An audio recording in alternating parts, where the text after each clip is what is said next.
పెద్దపల్లికి సంబంధించినటువంటి అంశంలో కూడా పెద్ద గొడవనే జరుగుతున్నది.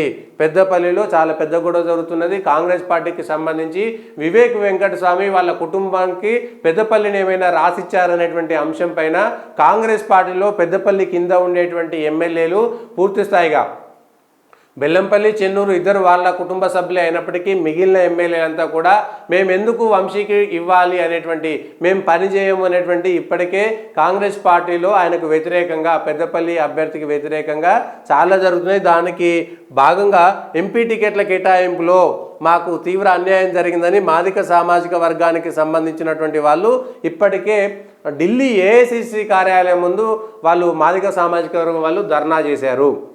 3 ఎంపీ స్థానాలు ఉంటే 2 మాలలకి ఎట్లా ఇస్తారు, 2 మాదిగలకి ఇవ్వాలి, జనాభా దామాషా ప్రకారం 1 మాలకి ఇవ్వాలి, కానీ 2 మాలలకి ఇచ్చి ఇట్లా తీవ్రంగా అన్యాయం చేశారనేటువంటి అంశం కూడా ఉన్నది.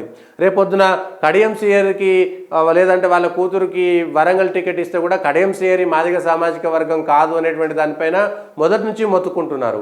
కడియం సియర్కి మాదిగ సామాజిక వర్గానికి సంబంధం లేదనేటువంటి అంశం కూడా ఉంది. ఒకవేళ ఆయనకి ఇస్తే దానికి సంబంధించినటువంటి గొడవల్లో కూడా సాటిస్ఫై కాకపోవచ్చు.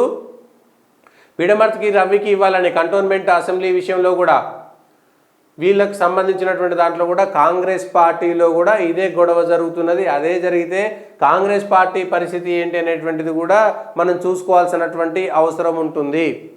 సో కాంగ్రెస్ పార్టీ ఇందుకోసమే గేట్లు ఓపెన్ చేసి ఎమ్మెల్యేలను తీసుకొచ్చుకొని, కార్పొరేటర్లను తీసుకొచ్చి, ఇప్పుడు మేయర్ కూడా తీసుకొస్తే గ్రేటర్ హైదరాబాద్, అందులో మల్కాజ్గిరి సీఎం సెట్టింగ్ స్థానము, మహబూబ్ నగర్, చేవెళ్లలో చాలా గట్టిగా రేవంత్ రెడ్డి ముఖ్యమంత్రి ప్రయత్నం చేస్తున్నారు కాబట్టి దానికోసం చేస్తున్నారు.